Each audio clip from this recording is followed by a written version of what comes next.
Okay, back to like your timeline. You've had this epiphany. Bukele makes the law that you're like, all right, I'm in. You sell everything. You come down here from Canada. Then how did you get to what you're doing now, the Bitcoin hardware store? Like, how did you get from like October of 21 to the store just opened up like a month ago? So you're talking about a little over 2 years. Yeah.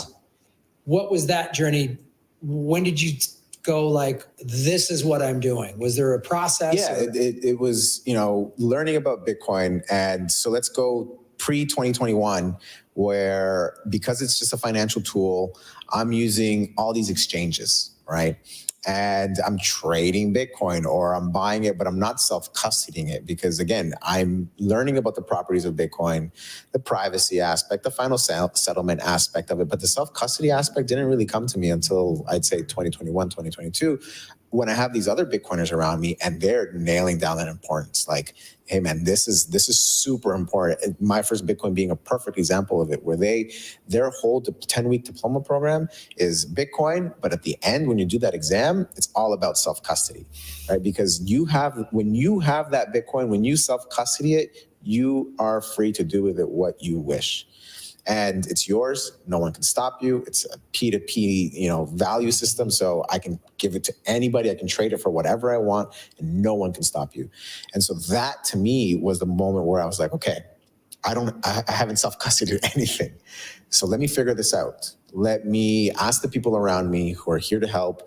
And there's so many resources here in El Salvador, so many people that are willing to help with that. And it's great, but everyone's willing to help in little pieces, because that's the thing about Bitcoin is there's so many people that come from so many different aspects of life. You could be a Bitcoiner, you're a surfer, you're in entertainment, right? You can be a Bitcoiner and you're into agriculture. Mm-hmm. You can be a Bitcoiner and you're into health and fitness. So there's all these Bitcoiners who have taken their own journey, but their main focus is not to educate people on self-custody. They just preach the gospel, right? So I'm going down my little rabbit hole, and I like to say I'm a PhD at YouTube University, where I just self-teach myself. Go down the rabbit hole, watch YouTube, and see what's out there so that I can learn. So I'm going down this rabbit hole, learning, BTC sessions, Andreas Antonopoulos, just all these different resources, and I'm realizing that here in El Salvador there is a problem. And the problem is getting electronics here into the country, importing things into the country. And so I'm pretty resourceful. I like to think I'm pretty resourceful. And I'm having a hard time, getting a wallet, getting the right type of wallet, getting the right type of equipment. So as I'm figuring things out, I'm like, well, there's lots of Bitcoiners here, and it seems like nobody's figured this out yet. I'm figuring it out for myself, and I feel that the way that I can help this community out is by doing that, figuring it out, going down, doing all the hard work, so that I can have this available for people here. And that's kind of where the idea really came from. If I was having trouble, well, I want to solve this issue, and then I want to make it easier for people, because we can't make that a barrier to entry, getting things into the country. I just got to interject. That is such the Bitcoin mindset. This is what I love about Bitcoiners. I'm having this problem. How do I make it better for everybody else? And that is such a pervasive mentality. And it's why the Bitcoin space is so enticing to me, as I love that sort of problem solving. How do we fix the problem? Yeah. Like, Bitcoiners don't sit around and bitch. They go, how do we fix it? They don't sit around and bitch about it. They get it done. And that's such a cool thing. But I wanted to, it was the people closest to me. Right. I saw everybody working, everybody doing the hard work in their field, and orange peeling people in their field. And so and again, a lot of these expats coming from different places. So if you're in Canada, you can pick up a wallet, no problem. Logistics there are quite easy. Same thing as in the United States. But here in El Salvador, where Bitcoin is legal tender, I was having some issues. And so I was like, this doesn't sit right with me, because if I'm having this problem, then other people might be as well. And especially with the Spanish speakers. So the idea was, let me solve this problem, and let me whoever is looking for help, I need to have a place where people can come, ask questions, feel comfortable, no dumb questions, right? You come in here, and we're going to help you out as much as we can. I'm going to help you out. That's a critical thing too. And for the people watching the show who are very knowledgeable about Bitcoin, I think we all have to remember when we were like, wait, what? And that's the key, is like, no dumb questions. I needed to have it explained to me. Like, I had to watch these videos that I think Bitcoin.com's YouTube channel that were like, for a 5-year-old. I mean, dude, really, I needed that. Like, if a horsey has 1 Bitcoin, then, you know, like, I needed it told to me that way. Yeah. Because I'm not a tech guy. I'm not a finance guy. And so that's great that your store, when people come in, no dumb questions. Like, you might even want to put a sign up there that says, there's no dumb questions, ask away. So, because I think some people, and again, you see it like at a conference like Adopting Bitcoin, where you can tell if somebody brought their friend and they're just kind of like, I don't want to say anything stupid. Like, I don't want to get made fun of. It's like, no, you're safe here, man. You're totally safe here, because we all were in that boat. I still make the mistake sometimes where I'm just talking and I'll be like, yeah, your seed phrase. I mean, your passphrase. Oh, I mean, your BIP 39. I'm like, oh, hold on. Let me pause for a second here. Because it's just like the people who are coming, the expats who are coming, the Bitcoiners who are coming and trying to learn how to speak Spanish. You're never going to get it if you don't immerse yourself fully into it. Right. It's going to be, you know, it's a learning curve, but you need to immerse yourself in it and you need to feel comfortable. And so I just want to make it easy for people to understand the simple concepts of self-custody. Understand Lightning, because it's what we use here in El Salvador, teach them the difference. And what I learned as well, being in the Bitcoin community, is that there's no one way to use Bitcoin. Right. There's many different ways that you can use it it depends on your lifestyle, depends on where you live. There's so many different factors. And so I'm here just trying to help Salvadorans, whether it's just accept remittances via Strike, accept remittances via Chivo, or they want to start actually saving money, going into self-custody, or they just want to accept, if I'm a business and all I want to do is accept Bitcoin because I'm deciding to use fiat, you're free to do whatever you want with it, but use this tool because we're the first country. We are lucky enough to be able to use this thing. So that's the purpose of the hardware store, is to help anybody who's looking to get help. Come in, ask any question that you want. If we're able to help you with it, we will. If not, we'll guide you in the right direction to find someone who can help you out with it. Because that's the thing. The Bitcoiners that I asked were so excited to teach me about Bitcoin, so excited to teach me about self-custody that's contagious. So I'd be doing a disservice by not doing the store, because, I'll Adopting Bitcoin 2022 was the one. That was my first Bitcoin conference that I'd ever been to. And I just remember everyone being so receptive. We were in a down market that year. It was bad. But I remember everyone being so receptive, everyone being so exciting. Seed Signer coming in and teaching people about things, self-custody. I was just like, wow, this is incredible. These people are here not knowing how to speak Spanish, but trying to speak Spanish, doing a workshop for everyone. And they're doing it just because they want to, And so I wanted to do my part.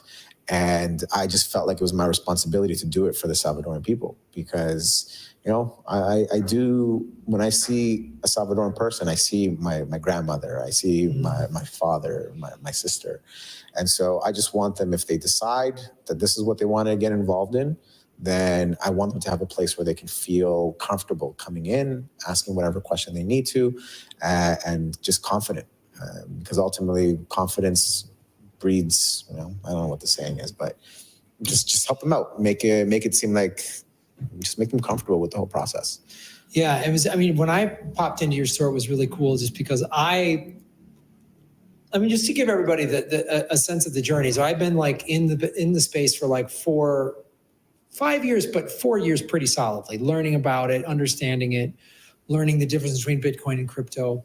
But just to show you how, so the audience gets like how complex it is. It was last year where I learned that I thought your Bitcoin like physically lived on your cold wallet, like a file on a thumb drive. And I was at a Bitcoin meetup in LA and they're like, no, those are just keys. That's why the seed phrase is way more important than the actual wallet itself. And I was like, oh man.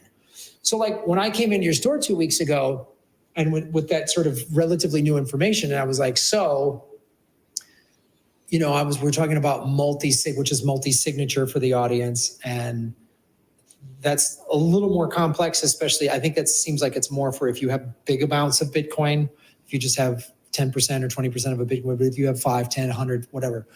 And you were explaining to me which of the different wallets were good for what I was trying to do. And then the other thing that's cool, and again, if you're in El Zonte, go into his store, you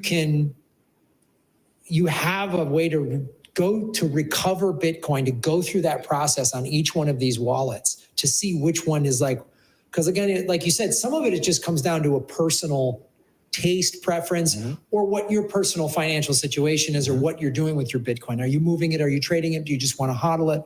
And that was like, man, the hands-on. Because the first time I got a wallet, I was like, this is terrifying. I'm going to screw this up. You're worried you're just going to send Bitcoin out in the wind and it's going to be gone. And you're just like, there's no customer service line that's going to recover it.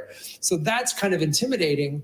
But when and now it's not that intimidating for me, but the recovery, just walk through punching in that word, the words. And I was like, oh man, it was so cool. And it can, again, there's so many aspects of Bitcoin that can be daunting, but when you just get in there, get your feet wet, start physically putting your hands on a device and messing with it, playing around with it. So that's what's really cool about the Bitcoin hardware store. Are there plans to spread more of these stores out around the country? Or I don't want to get ahead of you. We've only been open for a month. I know. Right? I don't want to I think today is a month actually, and we're closed again. So that's interesting. But it's started off with El Zonte. Me and my co-founder, Jamie Robinson. And it's funny because the reason that I felt so comfortable starting the store was because he was the person who I would ask all my questions to. I was like, hey Jamie, I have a question. Can you clear this up for me?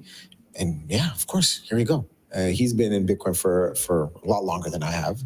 And so that confidence is the same confidence that I want to share with people. And so you come into the store, you play around with the different tools, you're able to see what you feel confident with, and you're able to practice as much as you want in there. I'm not going to kick you out, especially if we're talking about Bitcoin. There's no way that I'm kicking you out of there.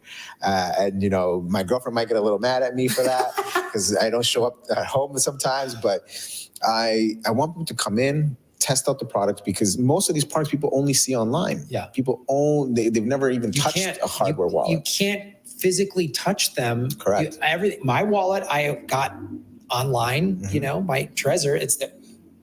So when are you going to get to play with it unless you come into your store? And it's a big investment if you're just starting out as well.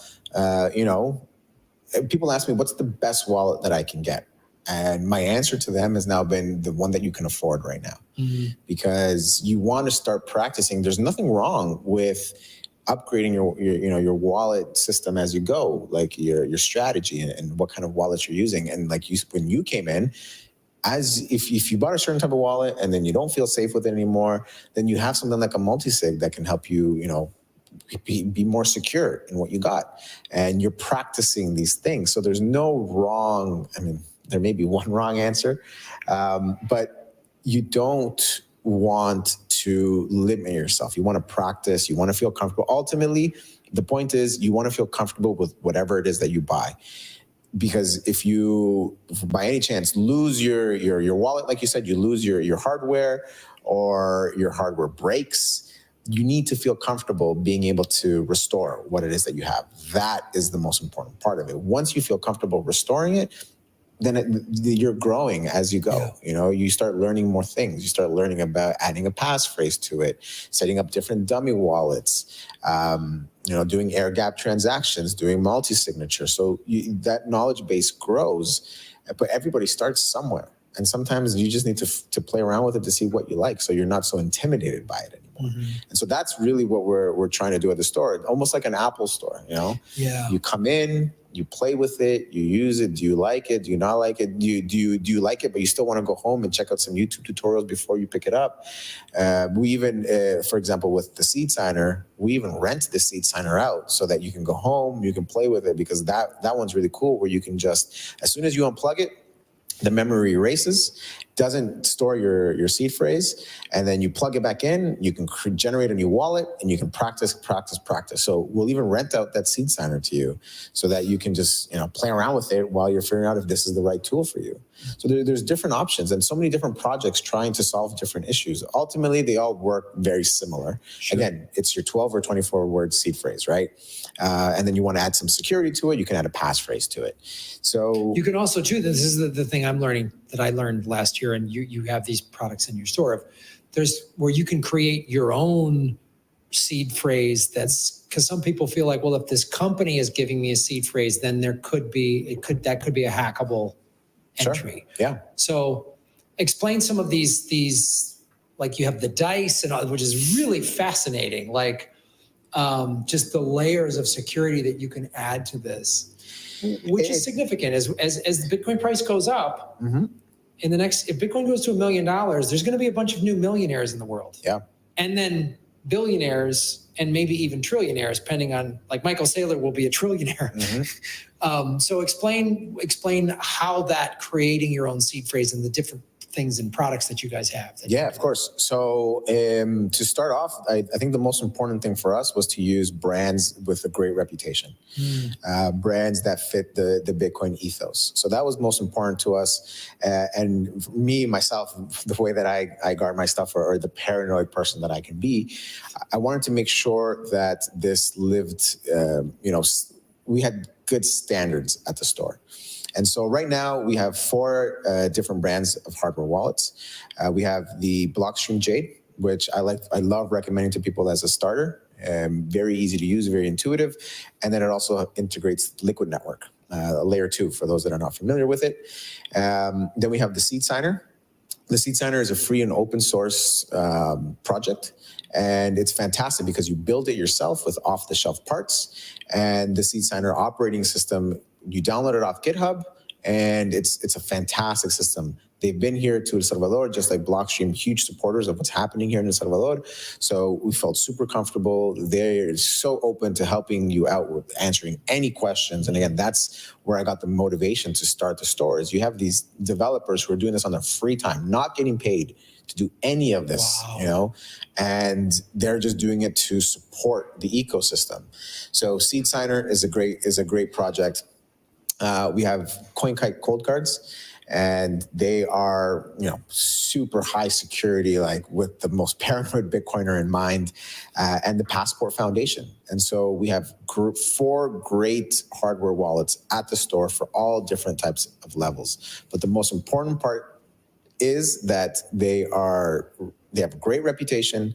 You can generate your own seed phrase with certain ones of them. So that's why we have the entropy dice. So you can roll your own entropy, although that's pretty technical.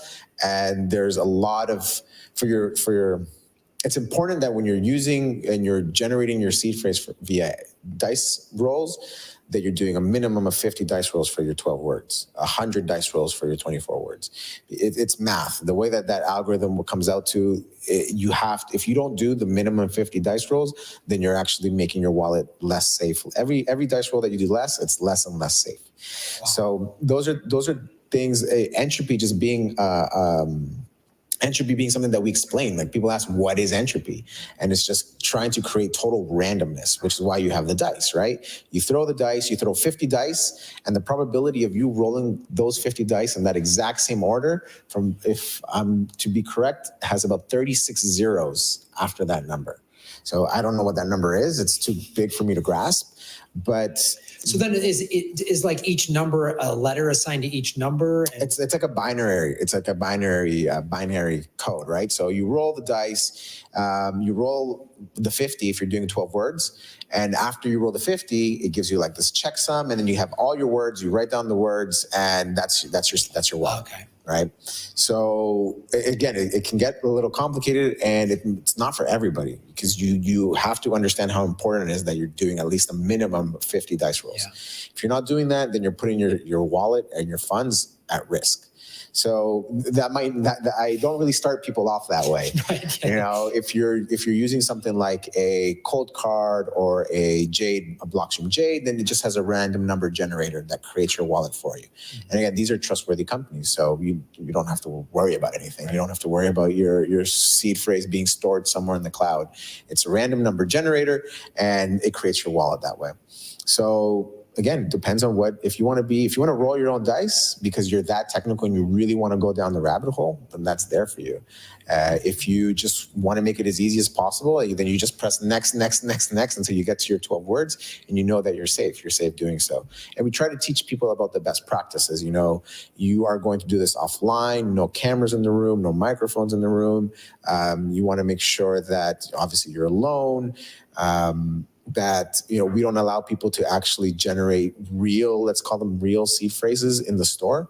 You have to do this by yourself in private, understand the importance of the seed phrase. You lose the seed phrase, you've lost your funds. Right. You lose this hardware wallet, it's okay. You can just go buy another one. There's no problem. So we really want people to understand the importance of the 12 or 24 words, keeping them a secret, storing them somewhere that you're not going to lose as well. That's also important, right? And making sure that people feel comfortable with the restoring process, because you don't want to come down to that moment where your wallet does break or you do lose it, and now you're struggling, and now you don't know what to do. Mm-hmm. That's what we want to kind of really nail down, is having people understand the importance of that and making them feel comfortable with restoring that wallet. Like you lose it, like it's okay. I'll go pick up another one, no problem. Or you're traveling from one place to the next and you don't want to carry your wallet with you. Right? All right, cool. Then I'll travel, and then I'll go buy these off-the-shelf parts, create my own seed signer, and there we go. I have access to my funds again. No problem whatsoever. Or you do lose your wallet, and then you want to go online real quick onto a hot wallet and then send it back to cold storage again. Like, there's so many different ways to do it, right? So we want people to come in, and we want to hash out ideas as well. We want to people who are knowledgeable about, Bitcoin, who've had it for a really long time, self-custody. We want to continue hashing out. I love when people come into the store, have way more knowledge than I do, and then I'm the one asking the questions. I'm like, okay, well then how would you do this? Greatest. Yeah, it's absolutely. I feel so privileged being able to sit at the store and have Bitcoiners coming in, people who are new, people who have been there for a while, who have been in Bitcoin for a while, and just hashing out ideas and talking to them about how whatever project you want to do, El Salvador is the place that you're going to be able to do it. Straight up. Yeah.